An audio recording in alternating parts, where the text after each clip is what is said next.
కూటమి ప్రభుత్వం గత ప్రభుత్వ విధ్వంసాన్ని తుడిచేస్తూ ముందుకు సాగుతుంటే కాళ్లలో కట్టెలు పెట్టేందుకు వైసీపీ రెడీ అయిపోతుంది.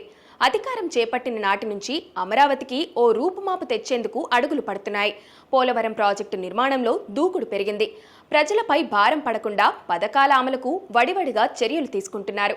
ప్రభుత్వంపై ప్రజల్లో సానుకూల వాతావరణం ఏర్పడుతుంది. కొన్ని చోట్ల పథకాల అమలు కాలేదంటూ వైసీపీ సానుభూతి పరులు వాయిస్ వినిపిస్తున్నారు. కానీ సాధారణ జనాల నుంచి ఫ్యాన్ పార్టీకి మద్దతు లేకుండా పోతుంది. ప్రభుత్వంపై వ్యతిరేకత ఉందంటూ విమర్శలు చేస్తున్నారు తప్పితే వాటిని ఎక్స్పోజ్ చేయడం లేదు. అసెంబ్లీకి వెళ్లి మాట్లాడడం లేదు. అంటే రాష్ట్రంలో ఎలాంటి సమస్యలు లేవని, సర్కార్ సవ్యంగా పాలన కొనసాగిస్తుందని అంగీకరిస్తున్నట్లే కదా.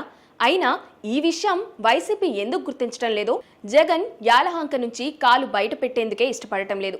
చావు రాజకీయం చేసేందుకే అప్పుడప్పుడు వచ్చి వెళుతున్నారనే విమర్శలు వస్తున్నాయి. కానీ జగన్ పద్ధతి మాత్రం మార్చుకోవడం లేదు. ఇప్పుడు కొత్తగా ప్రభుత్వంపై పోరాటం అంటున్నారు. కర్నూలు జిల్లాకు చెందిన నేతలతో భేటీ అవుతున్నారు. పోరాటం చేస్తామంటున్నారు. ఇదివరకు ఇలాంటి ప్రకటనలు చేసి తాడేపల్లికి పిలిపించుకున్నారు. ఇప్పుడు మళ్ళీ అదే కథ. దీంతో పార్టీ నేతల్లోనూ జగన్పై ఒక రకమైన అభిప్రాయం వ్యక్తమవుతుంది. టైంపాస్ ముచ్చట్ల కోసం ఈ భేటీలు అనే వాదనలు వినిపిస్తున్నాయి. ఇప్పుడున్న పరిస్థితుల్లో జగన్ ప్రజా పోరాటాలని జనాల్లోకి వెళ్తారా? ఏమో సందేహమే.